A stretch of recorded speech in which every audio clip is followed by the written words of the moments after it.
Hey guys, what's up? Today I will be reviewing Sonic 4 Episode 1 for the Xbox 360, PS3, and PC.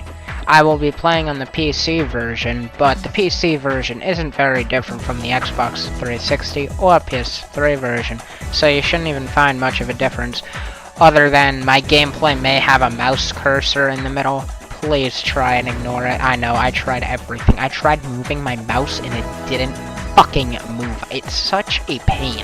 Anyways, yeah, but let's get straight into it. Yeah, but just to give some background on this game released in around like 2010. A lot of people were hyped up for it because we haven't seen a 2D Sonic game since I think Sonic Rush Adventure, and even then that wasn't really a faithful classic game, so a lot of people saw this as the 18-year-long sequel. As you'll see as we get farther into the review, it didn't end up being that, and a lot of people were disappointed. But yeah, my thoughts on the game, well, I guess we'll find out by the end of this video.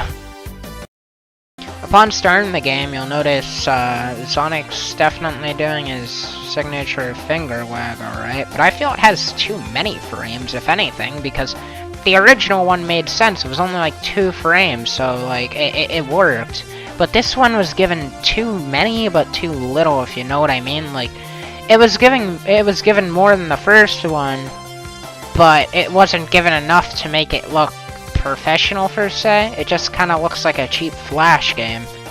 And UI, I mean, it's alright. It definitely screams 2010 Xbox Live Arcade. I'll say that, but you know, it's nothing terrible. It works, and the you know, sound effects and everything, nothing annoying, nothing necessarily bad other than that frame issue, but overall, it's okay. Now, this game is split across 4 worlds. Yeah, only 4 fucking worlds. One is pretty much just another Green Hill Zone. The other is literally just Casino Night. And the third one is just Labyrinth Zone, but with some changes. And the fourth one, it's just Metropolis. So you can definitely see there's not much originality at first glance, which is really a shame, especially since this game was marketed as Sonic 4, so you'd think it would have some originality, and at least more than 4 fucking zones. Like, seriously? Jesus, dude. Sonic 1 had more than that. Now, I mean, the levels themselves aren't necessarily bland. They definitely do introduce some new gimmicks, like for, say, I guess, Splash Hill Zone does have a zip line. It does have a rope segment, which is something we haven't seen before. Casino Night has some floating cards and stuff, so it's not exactly like the original. And instead of pinball, it has, like, you know, card gambling. So I mean, I'll give it that. That's kind of cool in my opinion. Although it does make getting lives way too fucking easy. It's honestly insane. I mean, just look at how many lives I have. Like, what the fuck? Now, I am sorry if I made it sound like gimmicks are the only thing that matter in a video game, but my point I was trying to get across was just that, like, I feel the gimmicks in this game really help the stages kind of differ from their original reimaginings, I guess you could say. Like Splash Hill with the vines, it kind of differs it from Green Hill, if you know what I mean. I mean, of course, it's not all about that. The gimmicks actually have to be fun, but I feel these gimmicks are fun. Then we get down to Labyrinth Zone, or my bad, Lost Labyrinth. Then we have some questionable ones, like we have this torch one, this balance keeping one, this like one where you have to tilt Sonic so the block gets out of the filled water capsule. It's fucking weird. These gimmicks aren't really fun at all, in my opinion. They're just kind of thrown in to be different.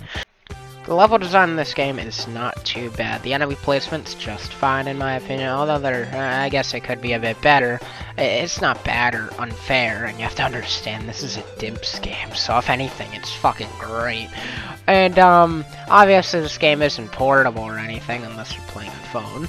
So I mean, there's no like screen crunch platforming like there was in Dimps games. But I think that's only because those games were on handheld. And you know, like the platforming as a whole, there's not too many unfair bottomless pits, but I'd argue that's because this game doesn't have enough levels to get that far in degree, so I don't know. And a lot of these levels just wouldn't work for bottomless pits, and some of them that do have the bottomless pits, there are some unfair ones, like this boulder section in Lost Labyrinth, where you have to, like, jump over a gap at the right time. There'll be this boulder, if you get hit by it, you could just fucking fall down the bottomless pit. There's no, like, lower path or anything, so that kind of sucks in my opinion. But whatever, it's not too big of a deal, at least you know it's coming, so, yeah. And, I mean, the homing attack chains, like I said, they're not really that bad. I mean, yeah, they're a bit excessive at times, I will admit. I'm not gonna pretend they're not an issue, but they're not too bad, you know? They're not as bad as some people make it out to be. Like, they don't ruin the entire game. It's not the reason this game is, you know, I hope it's not the reason this game is given negative fucking scores. I feel it's because of, you know, something else we're about to get into right now. The physics in this game are very questionable. Oh my god. It's probably the biggest reason people say what they do about this game. You know, I've seen some people that like the physics in this game, but I've seen a shit ton of people who hate the physics in this game. As for me, I wouldn't say I'm in the middle. I'm kind of leaning toward not liking them, but at the same time, there's some charm about them that kind of gives this game its own original taste, I guess you can say, like its own recognizability. You know, Sonic 2 introduced the spin dash, and that made Sonic 2 feel more unique, because like Sonic 1 felt more slow paced, whereas Sonic 2 felt very momentum building. Sonic 3 had these long ass levels. Sonic didn't feel as fast, but he was still fucking fast, of course. But in this game, you know, Sonic isn't nearly as fast, but at the same time, like, these new physics kind of give him new life, if you know what I mean. I mean, yeah, of course, some people aren't gonna like him, but I met people who don't like Sonic 3. I don't know why, but they don't, and I don't know, it all comes down to personal preference, and I guess Dimps just didn't hit it good with a lot of people for this. But to me, I'm glad they are how they are.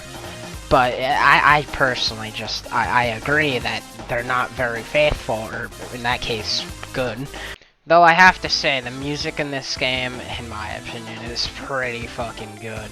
I'm a huge fan of, like, you know, Splash Hill Zone, Mad Gear Zone, not too much. But, you know, I think Lost Labyrinth has a pretty good track. I don't know, I just like the main theme of this game and everything. I think the music in general in this game is pretty underrated. I know a lot of people don't like it because of the synthesizer it uses. It like tries to sound like a Genesis game or some shit like that. Kind of like how Sonic Forces failed, actually, for music-wise, I think.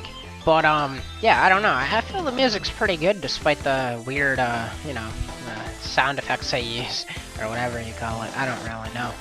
But yeah, music, I'd have to say, pretty memorable to me.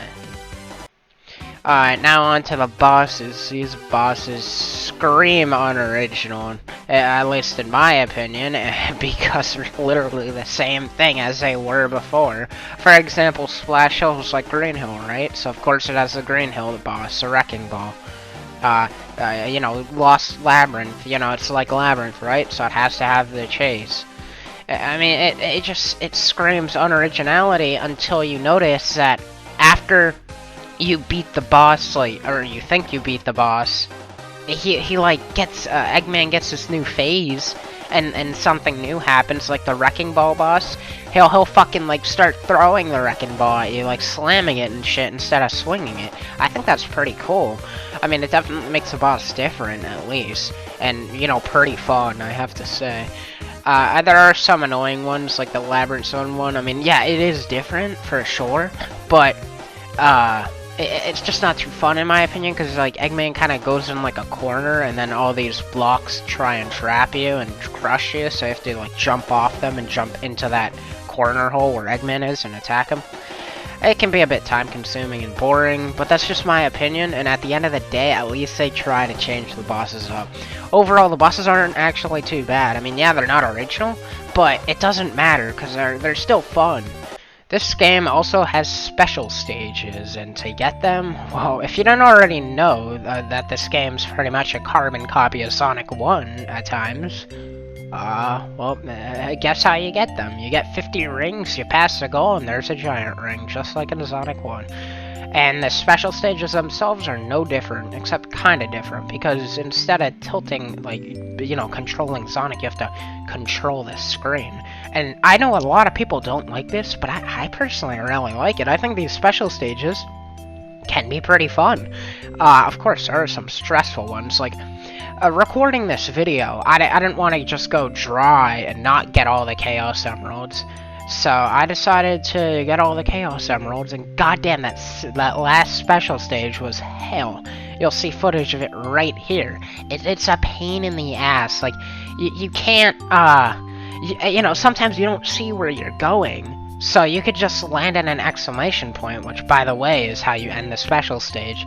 Yeah, and you can retry these special stages, but once you hit an exclamation point because of a bumper or say something, your reaction time isn't that fast, so at that point it's too late. But it is good if you're like almost out of time and you need to restart the special stage, then, you know, that's useful. I've actually had to do that before, so it's fun.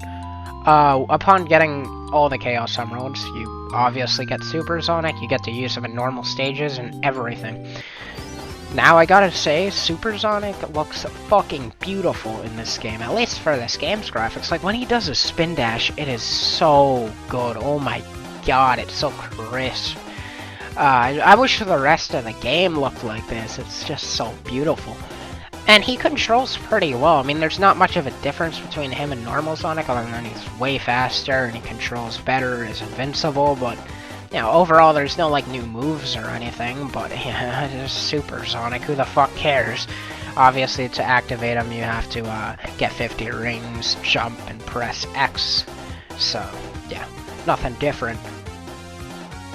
Now for the final zone in the game. This one only has one act, and you have to do a boss rush. So fight every boss before, right? Except this one, the boss is only at 4 hit points, so it's a lot easier and, you know, quick. So, I mean, you can't get Super Sonic in this level because there's not enough rings. However, the bosses, you know, they're quick. You're not going to need them until you get to the final one. And guess what? It's the Death Egg robot. Yeah, I figured you guys kind of guessed that by now. I mean, looking at how this game treats things, I mean, I wasn't really surprised when I first found out. I mean, the reuse of things, am I right? Shit. No, but in all seriousness, the Death Egg robot, he's actually pretty original. Like, you don't fight him just like you did before. I mean, of course, in the first phase, he has the same moves, and this time, you know, obviously you want to jump on him, homing attack him. Takes 12 hits, just like the last time, but it doesn't end there. He has a second phase where he like, gets high on meth or some shit, because he starts, like, electrocuting and shit, and he starts, like, shooting lasers and all that. And you have to, like, homing attack his arm, and then it'll fling to him, he'll knock over, and you have to jump on him while he's knocked over. It's insane. So, I mean, at least it's different. You know, I gotta say, it's a pretty interactive boss fight.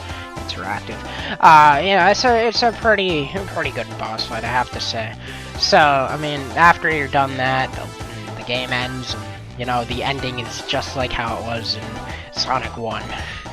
Nothing different. Once you're done that, I mean, there's not much of a reason to replay this game, other than if you want to replay a level or a boss or anything, per se, because, you know, this game doesn't have any collectibles or nothing. I mean, it has a time attack and score attack mode, which pretty much just tracks your time. There are achievements for this game on every version but the defunct Wii version and, of course, ongoing mobile version. And, I mean, there's online leaderboards, so let's check those out. What the f***? Gonna end my review for this game, and I mean, you know, my biggest problems with the game is that it tried too hard to cater to the past and try its own things. Like, when it tried its own things, it felt like an original experience. But then, at the same time, it was trying too hard to cater to the past. You can even see that in the box art. You can see they clearly tried to rip for nostalgia.